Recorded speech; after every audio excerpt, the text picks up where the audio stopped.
And Oliver, so nice of you to drop by for Saturday night at the movies. Thank you. You know, you seemed actually, and you mentioned it, you seemed a little surprised that we're still talking about Stand By Me after all these years. I was absolutely shocked to find out that I was called in on this interview because I'm like a little older these days, and Stand By Me has always been the shadow of my life. It's always been there, whatever I'm going through, whether it's back of a record, back of a movie, poster. I was in a poster shop in Hollywood. Boom, there we are.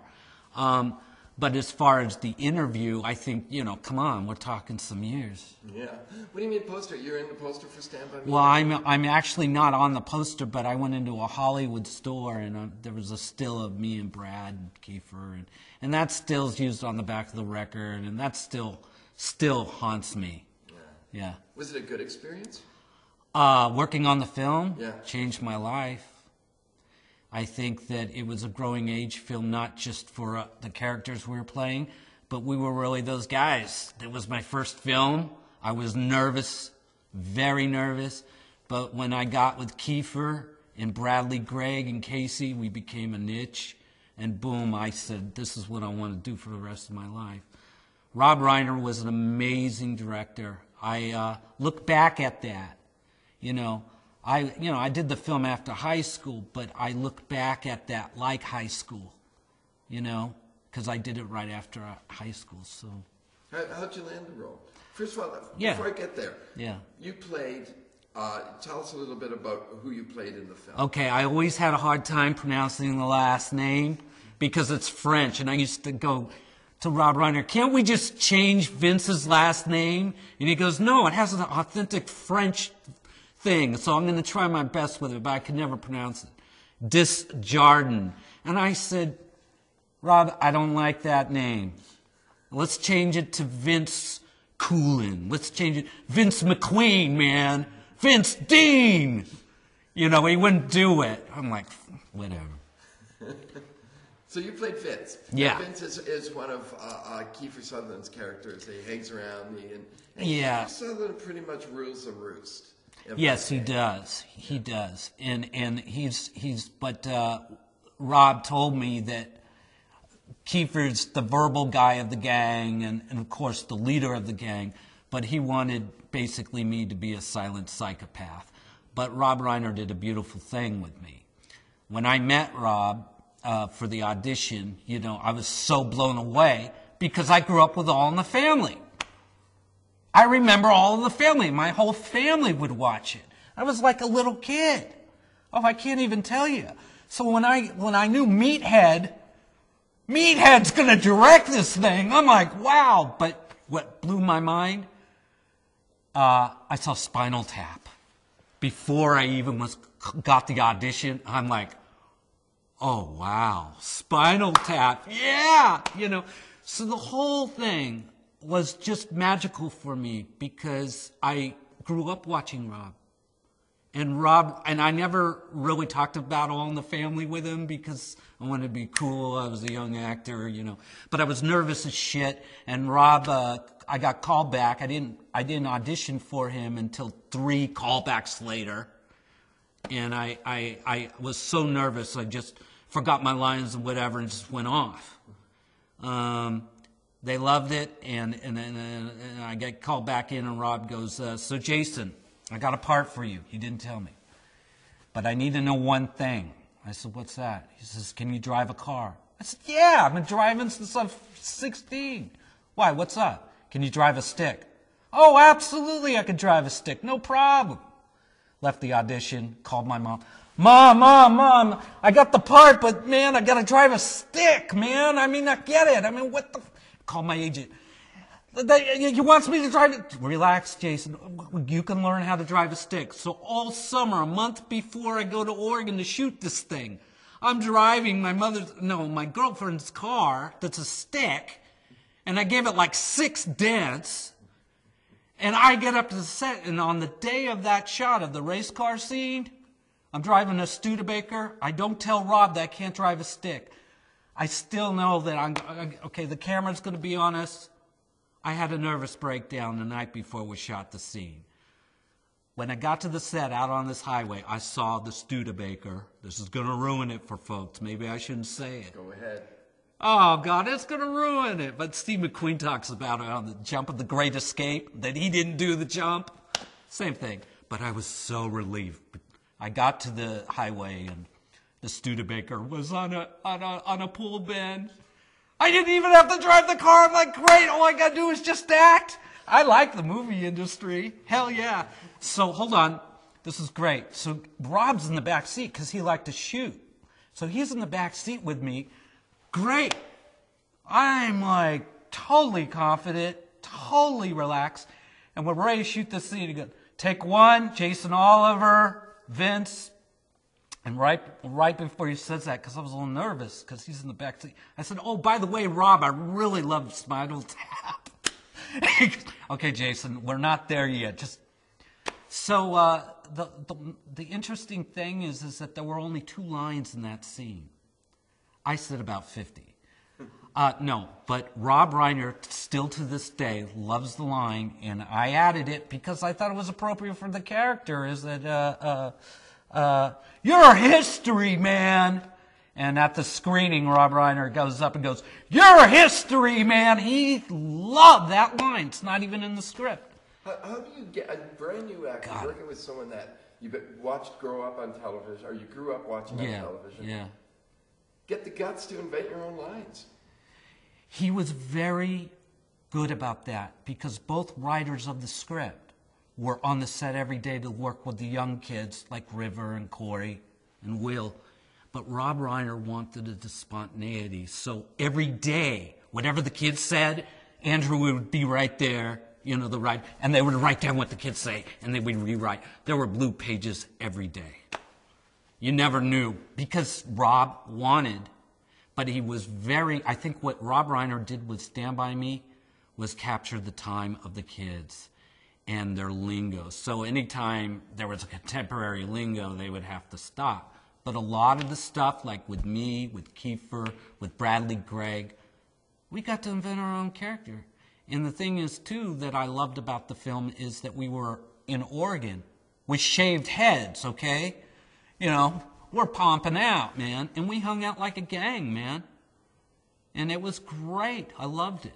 Rumor has it, and I'm not sure who began it, whether it was Will Wheaton or Corey Feldman or somebody, suggested that you guys are just as tough to them off of camera as you were as characters on camera. You know what? That's very true because... oh, God, I shouldn't say this. I'm not gonna gossip here, but Corey and I were intimidated by each other. So on the last scene, when we show up at the body, we're doing a take, and Corey looks at Rob and goes, why is Jason staring at me so intensely? I go, and we laughed, and he kept on laughing because I was in character. See, we were supposed to be menacing.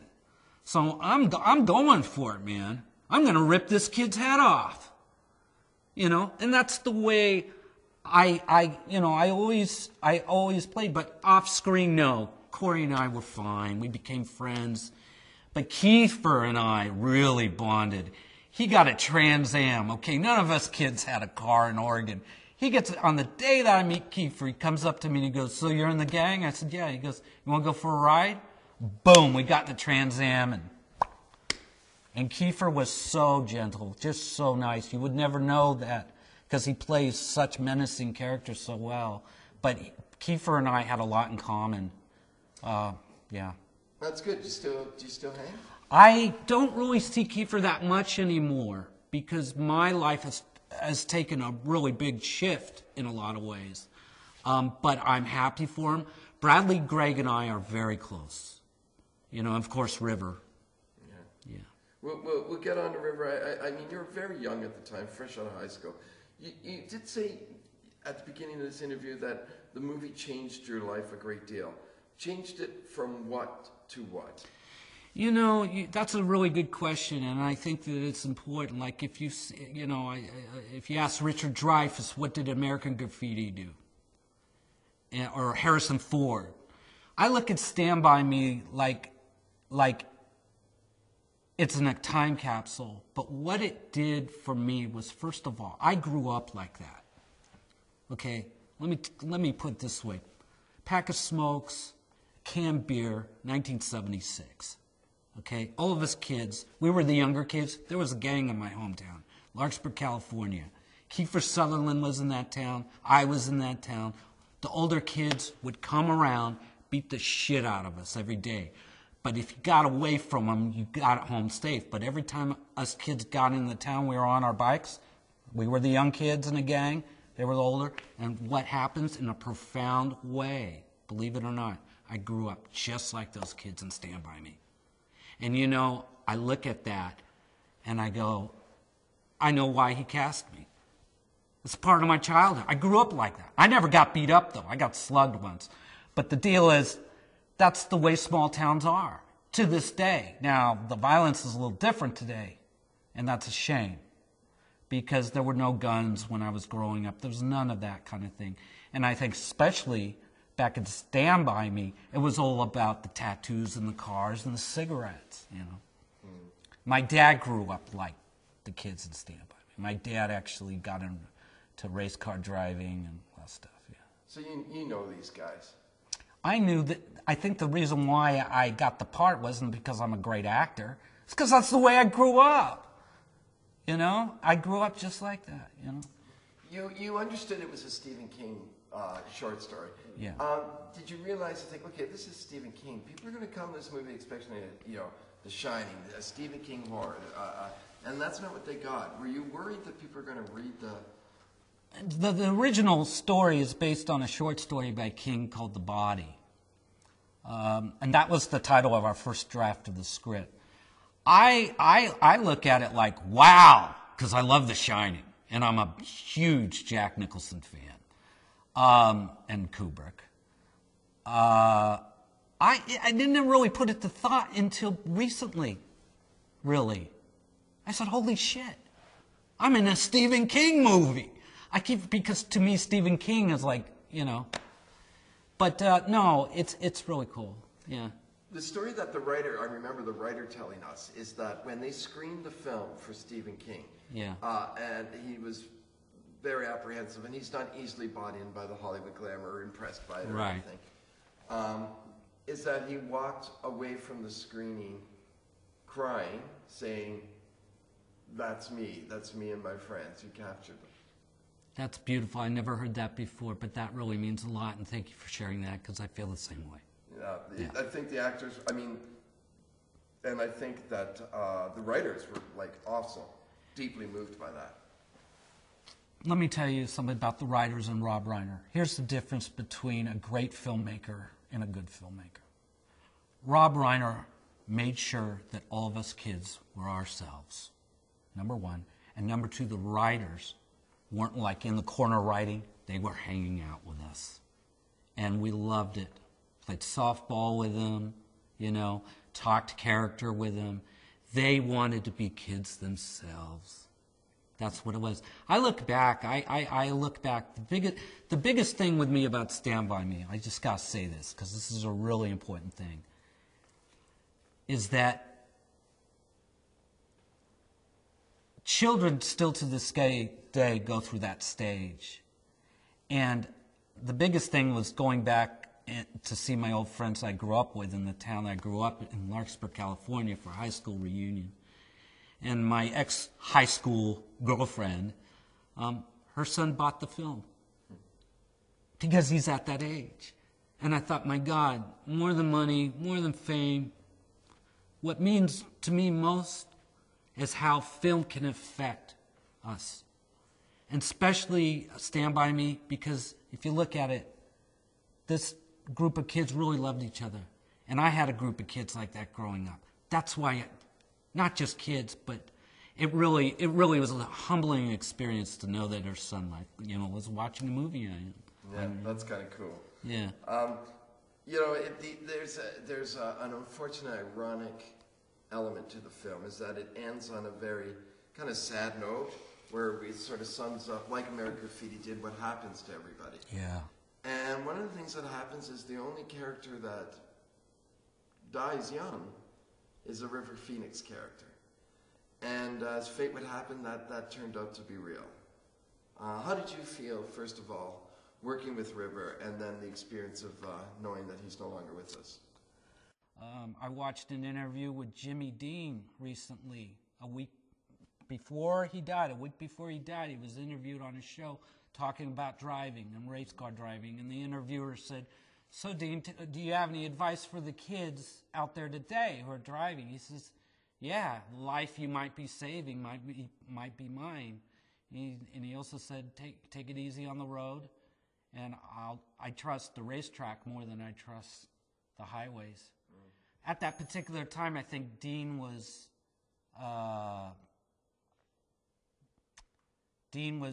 changing. He was very reckless. But you look at how he died, all you got to do is read it, and you'll see some of that recklessness. But what's haunting is that he was catching himself. And I look at River the same way. He was catching himself, but it was too late, you see. He had the awareness. So the River, though, he never was publicly,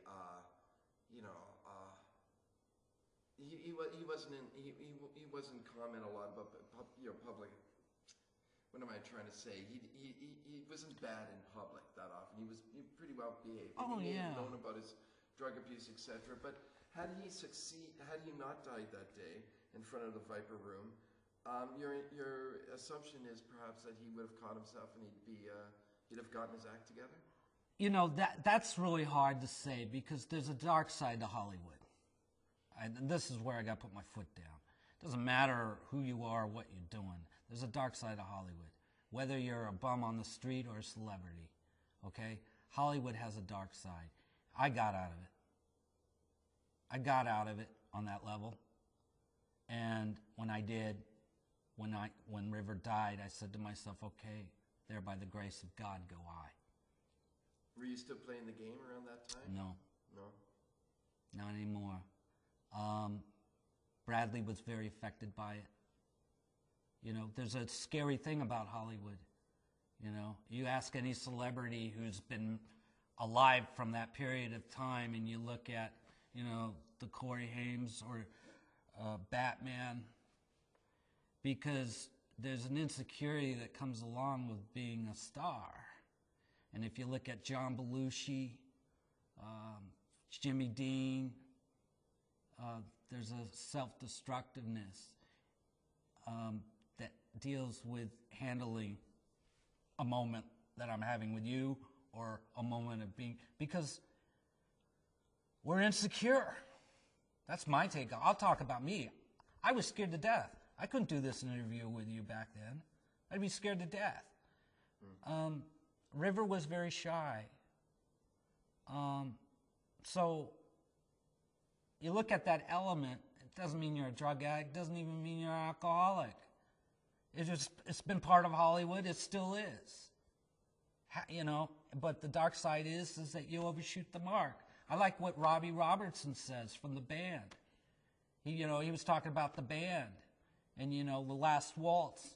And Robbie goes, after 16 years on the road with these guys, I knew I couldn't go on. It's American roulette. And I absolutely agree. I've lost some dear friends, because Hollywood has a dark side.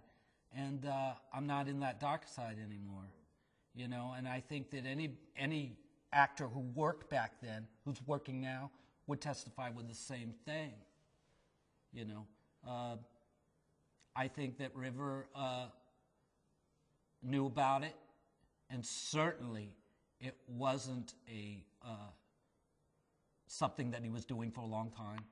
It's just one of those things. It's going to happen, And there's a pressure with celebrityhood, and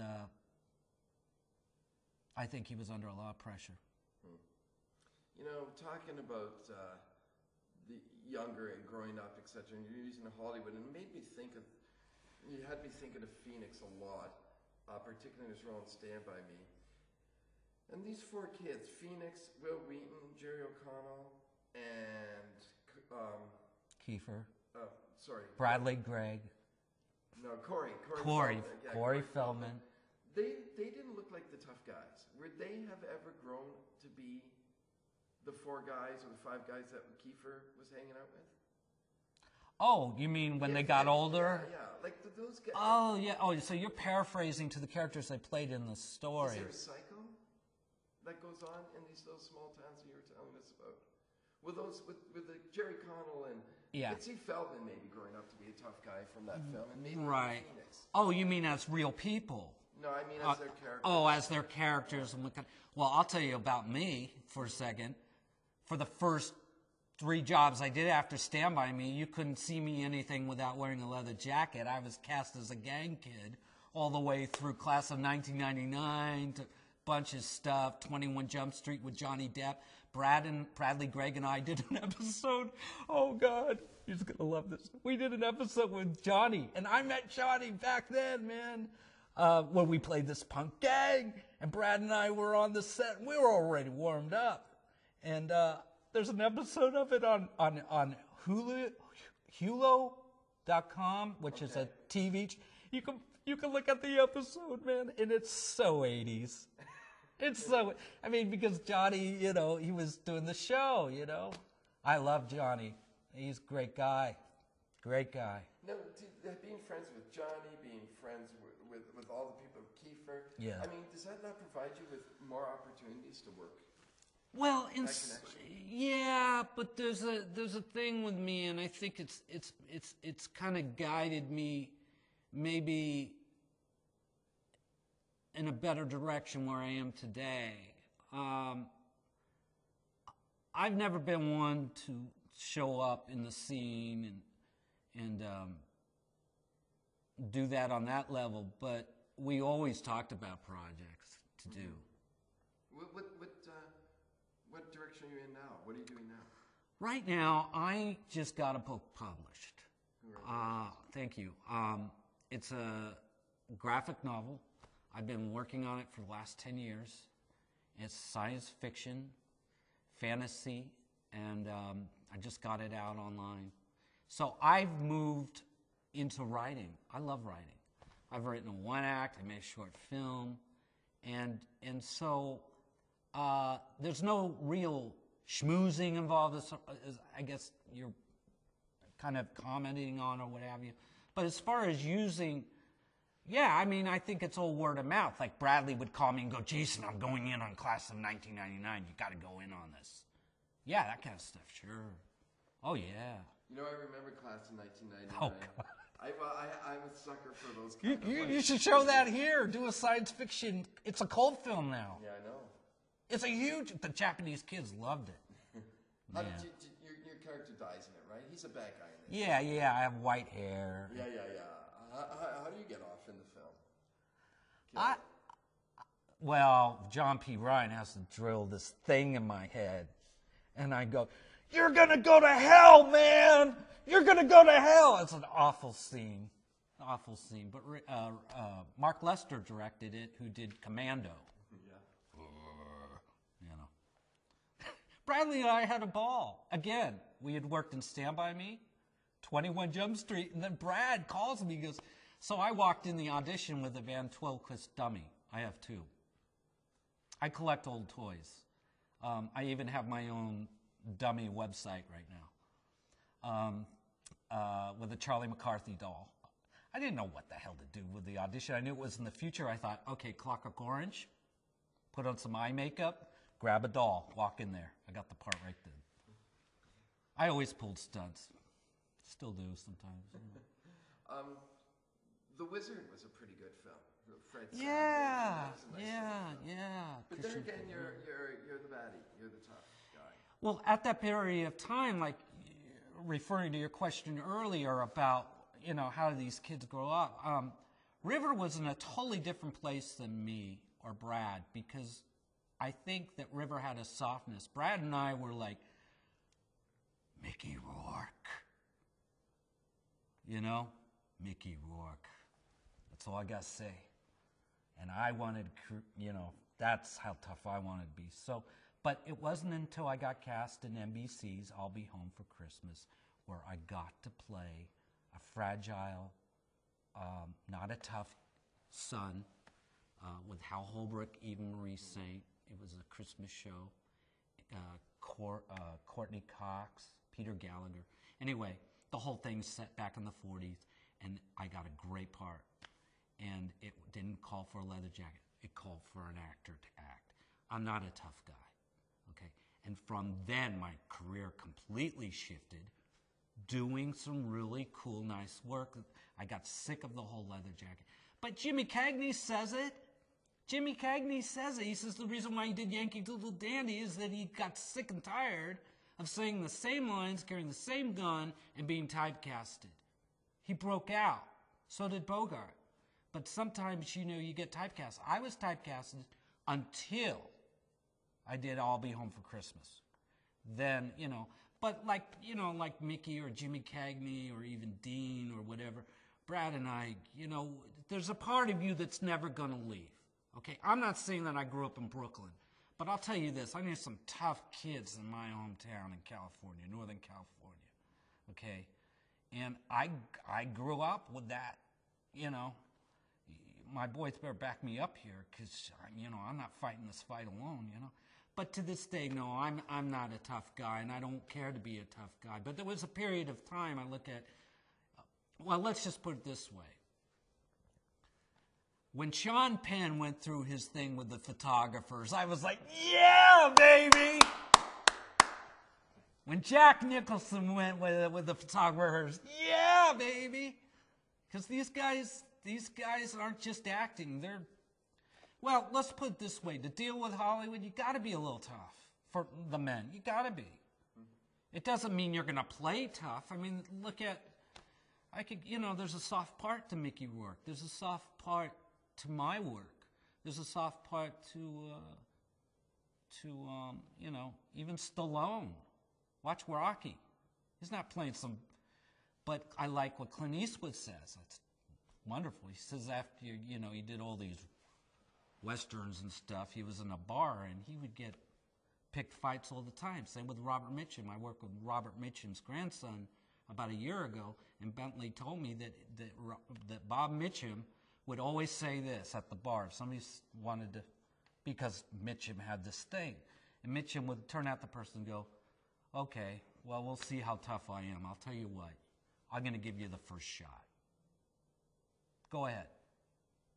You really want to fight me? And this is the truth. This is coming from his grandson. And the guy would hit him, and then Mitchum would go, okay, now it's my turn. And he would take his two fingers and take out their eyes. Now, I don't know if he really did, but I thought to myself, well, that's very gentleman. He's being hit because people see you as the character, and Mitchum was not a tough guy in real person. He wasn't. But when he has a tough background, but some of these guys want to fight these guys because they see them in Cape Fear, you know what I mean? Yeah. And men like to challenge men, but I think that's a little changed. Well, I'm glad you found a new direction. I look forward to reading your book. Oh, yeah. Can I do a little thing about it? Do a little thing. Okay. The book is called Roland Bluestone. You can Google it. It's by me, Jason Oliver. And MySpace, Roland Bluestone at myspace.com. Excellent. Thank you so much for joining us. Thank you, Tom. Take care. Take care. All right. All right.